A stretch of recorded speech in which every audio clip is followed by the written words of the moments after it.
Welcome back to Inside the Nest, the Friends University Athletic official podcast. I'm your host, Will Mays, and this is the Friends University Athletic official podcast. This is where we dive deep into the grind, the growth, and the game day moments of our student athletes. So stay locked in because we're going inside the nest. And today we got the Friends volleyball team. Hi, I'm Sofia and I'm an outside sophomore.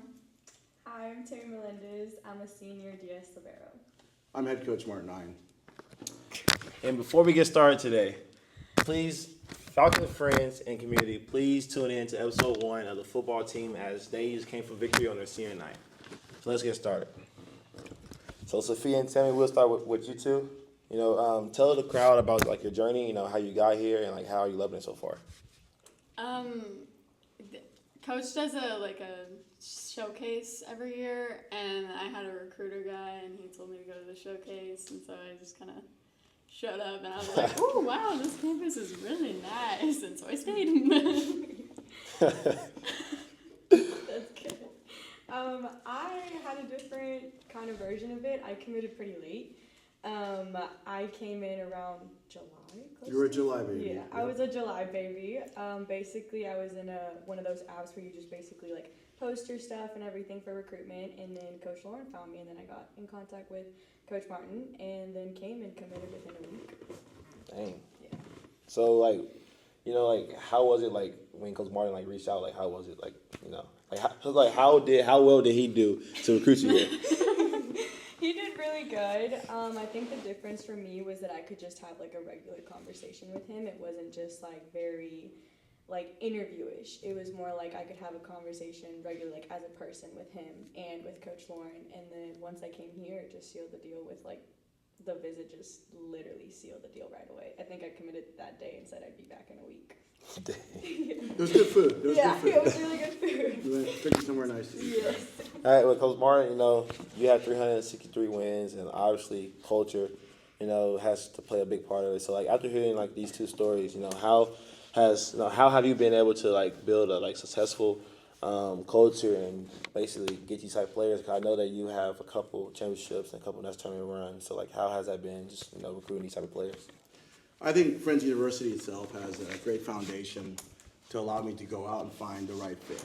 When you have the institution behind you, you have the administration behind you, then it's easy to go out and say, okay, I know I got the support that you never see outside of practice, the support of the professors, that show up to games, even for our JV games too. You got the support of the administration, the president, the mission, the university's solid financially. These things allow us to really, you don't really have to sell it. Like Soph said, you just walk on the campus, wow, this campus is amazing. Why is it amazing? Because we have people that are here. In my 22 years here, I feel like just the environment has always been the student first. And it doesn't matter, we've had a couple of presidents, a couple of people come through the line, and they've always put the students first, and then it just takes care of itself. Showing up and doing our end and showing them what culture can be and how we can, be a cornerstone or a pivot depending on the time of the year. It's just about, bringing those kids on campus and saying hey, let the kids sell it themselves, let the school sell it themselves, and then it's a fit.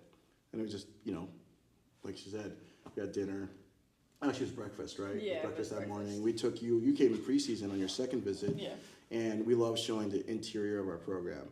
Brought all the accounting majors. Yeah, we brought all the accounting majors.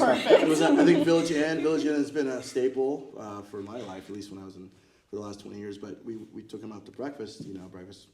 Everybody just breaks bread better, and there's more conversation over it. But it was instrumental to seeing our culture, seeing the inside part. Because volleyball at the end of the day is X's and O's, but it's about who you're competing with in those X's and O's. But as far as making the run, we're very fortunate to have such a history of women athletics here at Friends University. Not just volleyball, all the sports are dominant. We're very privileged this year to put in our 2010 championship team who were undefeated for about 2 years. And they're going into the Hall of Fame this coming year, actually homecoming weekend. A lot of energy, and I know you shouted out football. When everybody's winning, everybody has that winning mentality, you get the right culture fit too. Yeah, and that's that's kind of one thing that I noticed last podcast I talked about is athletics since I've been here for my third year it's been skyrocketing. My first year basketball we didn't do good at all, 9 and 21, and now we made it to national tournament. So it's sports is heading in the right direction, but I think it's because each student and each team support one another. So like for basketball, like our motto is, we go out to games, they come to ours. So I think that's kind of a good thing because, like you said, you let the students sell themselves, and I feel like that's why a lot of kids come to school to Friends University just because of like how the students act with each other. But so like you said, you took you to breakfast, right? You to breakfast and breakfast too. So like how does the players help like your recruitment? Well, if you recruit the player that is bought in and athletic, you're going to have a good balance. A lot of times you do your best to say, okay, we have a current player on the team. We like what she's doing on the court. We like what she's doing on her relationships and community off the court. And we say, okay, how do we get more of that? And I always say that women have this superhero ability to walk in a room in 5 minutes and know exactly who they're going to get along with, who's going to be in their wedding, who's going to get married first. That's definitely true. So just that women's intuition, but just that skill set. Because they know. They're, 18, 19 years old, 20 years old. They know what exactly they've been through and what they want to go through the rest with and what type of person they want to have there. So selling that isn't really selling. Just like, okay, like we've had them both on recruit visits already with people coming in. Like I tell them, just tell them how it is. Tell them what you like about it, what you don't like about it. What we do better now that we didn't do before. So it's definitely, if you find the right fit kids that are bought in, it's really just a matter of like us making sure that the culture that we're looking at buys in. Because when they're in front of me, they're going to say all the right things. When they're in front of them, you're going to really get that vibe. And these girls have a great way of figuring that out and are doing the social media stalking or things like that. Just Social whatever media it is. stalking. Yeah, we got to figure out, who's coming in because yeah. culture is important. You've seen that, right? Yeah, Talk yeah. about basketball. Yeah. Because at the end of the day, it's the relationships. Like I think most of the culture is built like road trips in the van, in the bus, the hotels, talking before practice, the talking in the locker room after practice. That's where the culture is made. Yeah. I see. Cause you only know a player so much about a player, and basically like what you know is all they post. So I get that. But do you guys tell like the recruits that like y'all eat good? Because I definitely seen y'all at BJ's. I seen y'all at BJ's like maybe a month ago, maybe. Yeah. So Sold out that place from what I heard. I see y'all at BJ. So y'all definitely do eat good. Like I know that for sure. Little plug there, BJ's. Give us some of that half off. But no, so like the cookie. What was that you guys got? the Pizookies. Zookies. Yeah, I had one myself, so I was being a little bit nosy, but I definitely seen y'all on the back. So that was cool. Like just see how like y'all brought freshmen. All y'all freshmen came with y'all. Y'all just kind of team body, all down there laughing. So and it was a cool little vibe. But Sophia, I know that you play offense, and Tammy, you are the anchor of defense. So like, how does those two roles connect, and how do you feed off one another?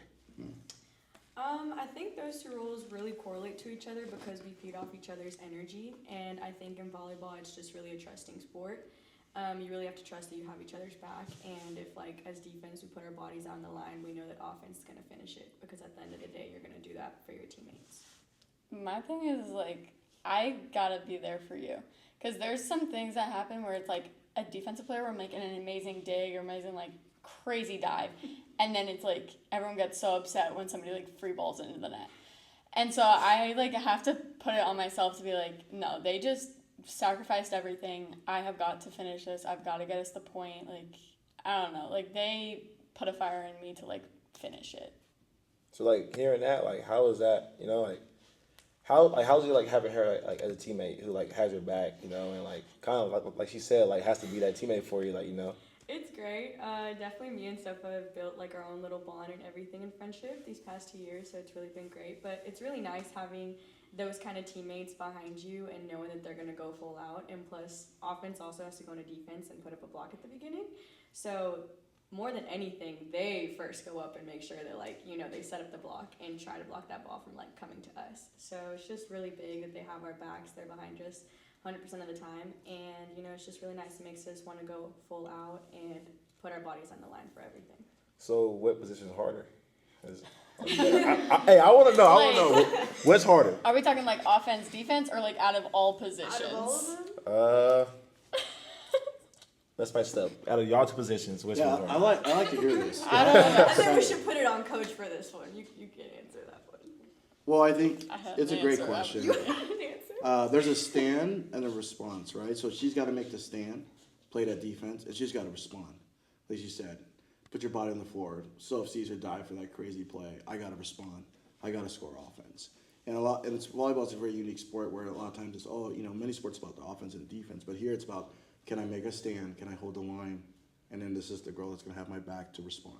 And I think that's a really good thing. So I'm biased. I think playing back row, playing libero DS is the hardest position. That's what I think too. I played it in college, and I'm very challenging with them on that. And then she likes to play the back row, and I like to say that outside hitters existing in the back row is new, and they're working their. Yeah, it does cost us some points here and there, but it also earns us some tempo, and we've been open to it. But a lot of it has to do with back row players have a chemistry. Like our libero DS unit is very tight. They're a cult within the team in a very positive way, and for our pins to come into the back row, and that's the position Sophie plays, it has to be a player that's willing to buy in, to take instruction, and know where they're going to be. And so that's where I've been limited on outside hitters playing the back rows. I want to know if they can connect and be there to respond, and not just, I'm about to get my points. I'm going to get mine. If you're going to think about that from that perspective, then I'm not going to have you in the back row. And she does play good defense. Yeah, she has a perspective. I think defense is way harder because it's like, I've seen like JC can hit a ball, but it's not like Jade can go past middle back, you know? Like, it's like, I feel like, not, I don't know, this sounds weird, but like, I feel like all DSs can kind of hit. Maybe not hit great, but they can hit. Not every hitter can play defense. Yeah. Defense is a state of mind. Well, you're here first. I guess we're going with defense. Defense is hard. Yeah, but not coach. So like, y'all off to a good start this year, as I would say. I've been to about maybe 3 of you guys' games. How is it? You have 2 starters. Y'all 2 are the only returners, right? Starting. So like, how is it? Trying to, move forward, get back to another championship. Win games, and having new people come in and only have 2 returners, starters. I think it's buy-in.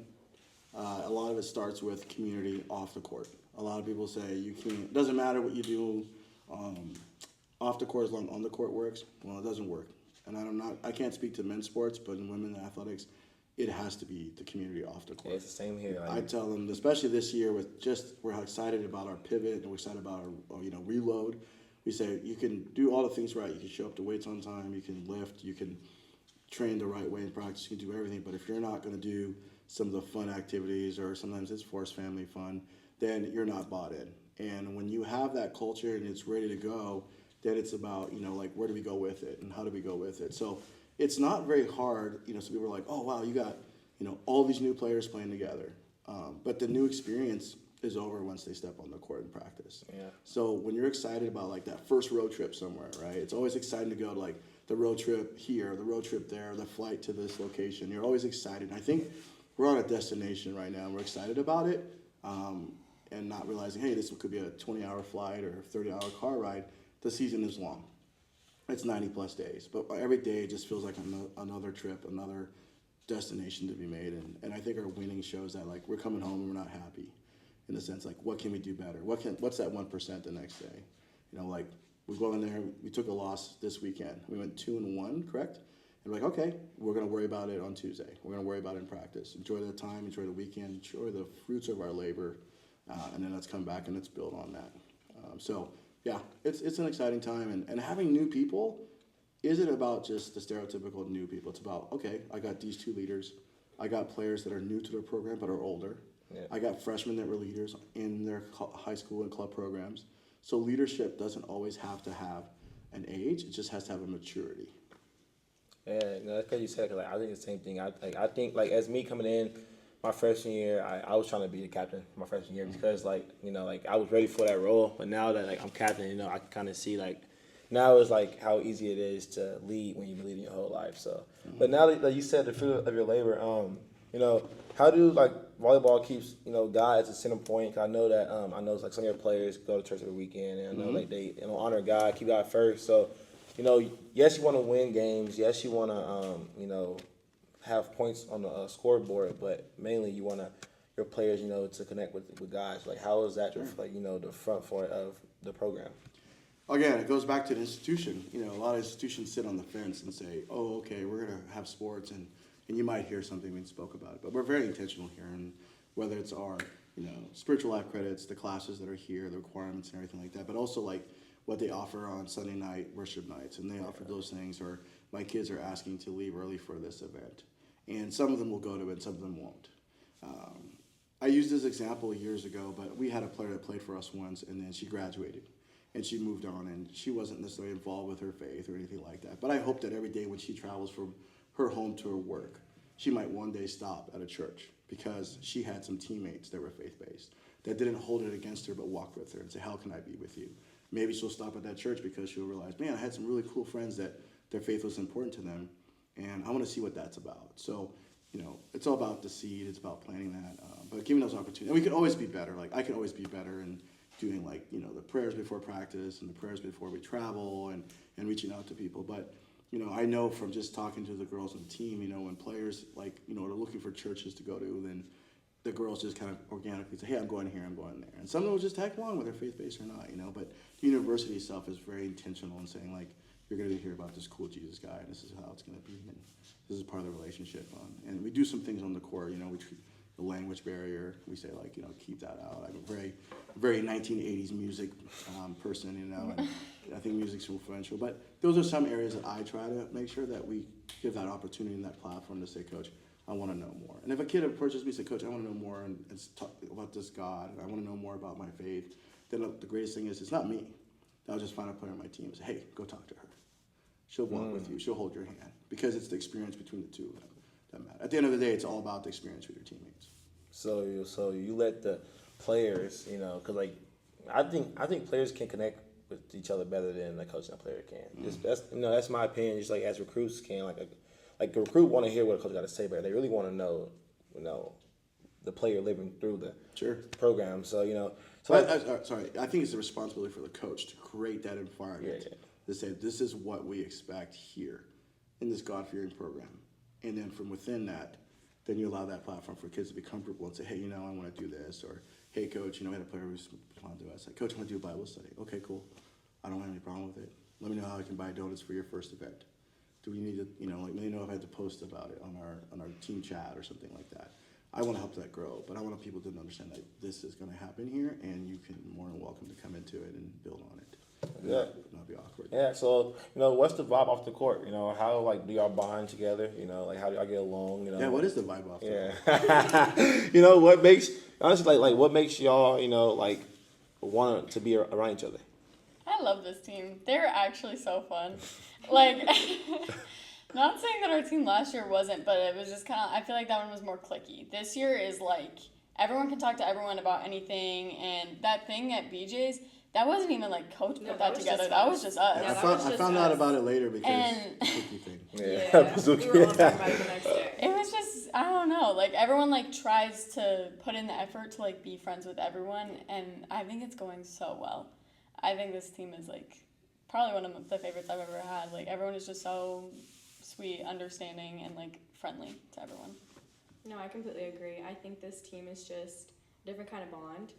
And it's just nice to be able to just talk to anyone. You don't have to be afraid, you don't have to be intimidated. I think that's one of the first things we talked about even on the first week of practice. We were telling Coach, I was telling Sophia, I just love it. Everyone feels comfortable talking to everybody. There's no, freshmen are intimidated. The stereotype of you have to be the intimidating upperclassman. No. It was simply just they would come up to us, they would talk to us, they would ask us questions, we would joke around, get to know their stories, and they would hear ours. And it's just really nice to be able to have those kind of friendships, not just teammates. Yeah, I seen. So every morning I work out. I work out, and I'm nosy. So on y'all board, it had names. It had drivers, and, it was one name. I don't know who name was, but it was worst driver can't drive. Don't let them drive. Something like that. Yeah. What? Can somebody not drive on the team? Haley. I think that's who it was. Who was it? I think it was Haley. I think it was Haley. But we were just deciding for a scavenger hunt who would drive. Who would drive for that? We all just couldn't drive that day. We were very competitive. Dude, it was bad. It was bad. It was really fun. It was really fun. That culture they're talking about in the scavenger hunt, everybody's done scavenger hunts, and the one thing you do in preseason is you watch your team, and you realize that there are going to be groups, and we are a big program which allows them to have groups. So we did some intentional stuff to spy in the sense of like, okay, we see these four hanging out. And we came up with this theory that if you put four in a car and you don't put them together, they're going to be forced to socialize. Yeah. And they all volunteered. We could carry five. I have an issue. We could carry seven. But the numbers worked out where it's four in a car, and there was two. The team was 8, so there's 4 and a 4. So then they were forced to interact, and we tried to really put people together, and they had to, chase landmarks in town, and it ended up with. I had to chase Kenzie around Yeah. town. The last riddle was really funny. It's like, why did a chicken cross the road? It was because Chick-fil-A was across the street, and there was an Andy's custard. So I said the question was like, to see Andy because of Andy. So we get there, and they're forgetting to order ice cream there because they're just talking about their experiences. So, and that's like really the only forced family fun event that we did, but it had been so influential that a lot of girls were still talking about the fun thing. Now they know when they go to church who they're not going to ride with because based on you can the drive way there. yeah. So I'll have to keep that in consideration next year, maybe keep it on campus. But it was just a great experience for them to sit there for listening. I mean, we took about 40 minutes to order, and the lady couldn't even really hear because they were just having a great time talking, laughing. And Yeah, we had Ava yelling out the orders, remember? yeah. We had No of one our was girls paying just attention to the yelling out orders as they're coming out because they were still talking about their trip, and that's them. It's 100% them. So who's the funniest teammate? I think they're all funny, but Sophia wants to say herself, so we'll just give her the credit right There's now. definitely a top 5. And I think There's there's definitely a top 5. yeah, there's 5 of them that just depend on the day, and it's funny for them, but it's white hair for me. But yeah, it's definitely Oh man! All right, let's get a little bit back serious. One thing like I want to know, outside looking in, what does community mean to Friends Volleyball?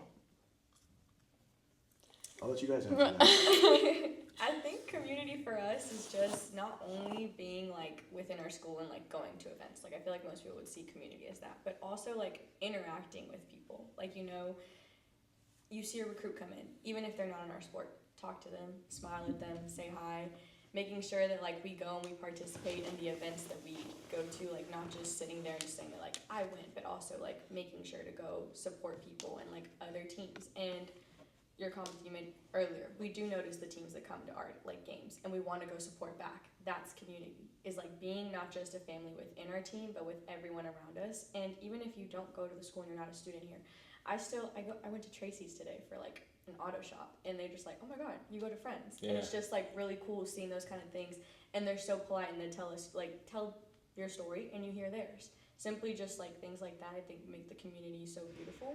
And like I think my first week here for my recruitment process, I went to Walmart, and a lady literally like gave me the last little set of like drawers and said, you go to Friends University? I was like, yeah, I just committed there. And she was like, what are you looking for? And I was like, oh, just some white little like drawers. She was like, have mine, they're the last one. You are going to need them a lot more. And I was just like, oh my god. Oh, wow. I looked at my mom and I was like, this is so nice. I've never had this kind of community before. So I just think it speaks like really big. Like it's not just the school, but everything around it. And I've definitely experienced some people even back home where I'm from, Oklahoma City. I was working at a country club, and I had like my little Friends shirt on, and I had 3 people come in, was like, you go to Friends, they took me like $50 like each, and like it was crazy. And because like they so like where I work is like where the Thunder players stay, so it's like I think either one went to Friends or like she owns like real estate down here.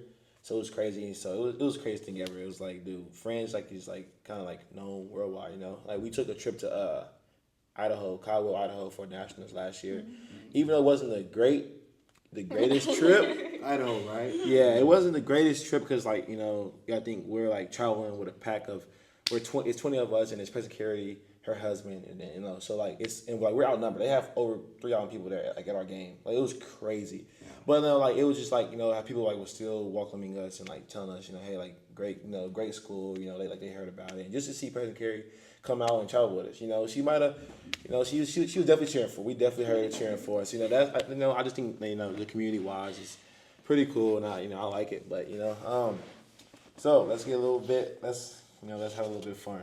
I'm gonna ask each of y'all a question. I want all y'all to answer. Okay, in one word, how do you describe Friends Volleyball? I feel like they should go first. I need something to think. I'll start so they can finish. It's about them. I think it's purpose. And why do you think it's purpose? I think you come to this institution for the academic but you find your purpose of what you want to do, or maybe not what you know. Some kids don't know what they want to major in, and I say, well, what do you not want to do? And it helps them find their purpose, and for volleyball, as far as the sport, it's to win, but it's not the point. Right. So giving them a purpose, giving them a platform, and giving them an ability to do the search for finding their, the meaning of what they want to do, the depth of it, I think it's the purpose, 100%. And that allows them to, the institution, the team, volleyball, what purpose do you have here? Be a great teammate, be a great player, be that combination of it. For me, it's purpose. And for what I think when you're volleyball, at least here in this program, it's your purpose. Got answers yet? I do. No. I would say home for me. I think that this school and this community isn't just, some people go to bigger schools or smaller schools and they're just like, I'm just going to school. Yeah. I'm not really looking forward. I want to go home. I can't wait for break. But here it's more of we go to break and I'll text Sofia. I'm like, I'm so excited to go back. I'm so excited to see you. It creates a second home, and also just being able to have such a comfortable, environment as soon as you get here, knowing that we can have staff members and our coaches and just anyone, we could just talk to them about anything. It's just a home. It's not just, I went to school here and I got a degree. No, I have memories, I have stories, I still remember everyone there, I still want to keep in contact, all of that. Mine could be it's fun. It's I don't know. I feel everyone is just they want to play a sport because they want to have fun. And I feel this team really does that for me. I could be in a bad mood. I could be I don't want to do this today. And then I walk up to somebody and they're making a joke. And it's just it brings me out of it, and it makes me have fun in a sport where I'm supposed to be having fun. It's not just to be hurting my ego. I'm supposed to be having a good time, and I feel here my teammates actually make me have fun. And I like it. Well, I feel it was a bad answer, but I don't No, know. you're fine. Great. That was good. Yeah, you're fine. I can definitely tell you're one of the funniest ones on the team. I can just tell if you're Thanks. Top 5. But no, so we have That's high purpose, numbers we have right there. home, and we have fun. And I think those three create a dynasty. And I think that you guys and girls, I'm sorry, but I think that y'all y'all heading into the right direction and off to a great start. And I'm excited to see where the season goes from here. And y'all know that we'll be out to support y'all. And our first game is versus top 3 team in the nation, so we can have that same support. Northwestern Iowa Rangers. Yeah, top 3 team in the nation. And we're ready for it. We're ready to get off to a great start. We're ready to. Yeah, I see you guys practicing. Yeah, I see you guys running. yeah, and honestly, just that last year we made it to the national tournament for the first time in 11 years, but it's dude, that sucks. We want to win. We want to come up with some hardware, and I think that's one thing our team does have is that mindset where dude, we're not going to lose a game. We're going to make it all the way, and we've seen it. So we've seen what it takes. We've seen that the little corners that we might have cut preseason. This year we can't do that, and we have some turn. We have 9 to 10 seniors. So after that it's lower classmen. You gotta rebuild. But I think that we're doing a good job from veteran to newcomers, building that dynasty. And like I said, all Friends Athletics is headed to the right direction. But that'll wrap it up for episode 2 of Inside the Nest. We have volleyball, and when's the next game? Oh wow! This weekend, it's a tournament. Tournament and Right. times. Do you know times? This weekend? Yeah. Check real fast. I've been watching film for the last 2 days. It's 12 on Saturday. Yeah, I learned the schedule the night before. Friday, we play, there's a JV match on 4 o'clock on Friday and then 7 o'clock. So we're excited. We have 2 varsity matches this weekend, 3 JV matches as well. So our JV has done some great things this weekend, turned things around, placed really high at a tournament at Ottawa. We're excited about that growth. And then the varsity side of things, my expectations is to pick up 2 more wins this weekend and then roll into our St. Louis tournament at 7-2. So that's the expectation there. And that's really them. Yeah. More than anything else, they've set that tone. Yeah. So stay Falcons friends, stay on the lookout for the game times and come support as they need your support to get to that 7-2 mark heading into St. Louis. But Coach Martin, Tammy, Sophia, thank y'all for joining us. And as we say, go Falcons. All right. Thank you.